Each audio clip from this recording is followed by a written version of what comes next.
why does that matter to all of you? If you are a parent and you want to have a say over, and I'm going to take questions and comments at the end, by the way. So those of you who didn't hear me say that at the beginning, I will take questions and comments when I'm done. If you are a parent and you want to have a say in your child's education, the worst thing you could do is send them to a public school. Why? Because you are not writing a check at a public school. You're paying taxes, but they don't look at you as a customer. And because you're not writing a check, guess what they have to do when you have a problem or a concern? They ain't got to do shit. They can ignore you. Now, they will let you talk, but are they actually going to do anything different because of what you said? The answer is no. How many of you have been to a school board meeting and tried this? Now, I'm not saying that you can't get something to happen. Again, I'm a product of the public school system.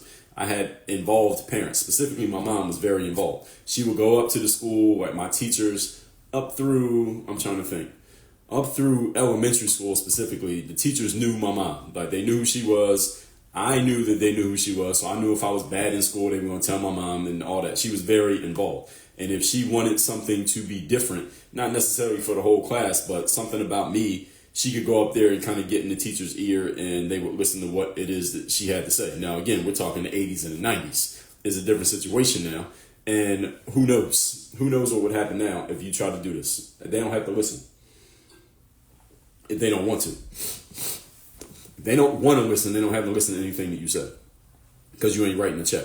If you want to be in charge and you want to be the boss, you got to write a check. If you've written a check, now every time you call, they got to take your call. Every time you voice a concern, they got to listen. Every time you say, I want change, they got to change. Why? Because you can take that money away. And these people only have jobs because somebody's paying them. Private school, all their money, well, not all of it, but a good amount of their money is coming from people paying the tuition for those kids. Now, understand private school ain't cheap.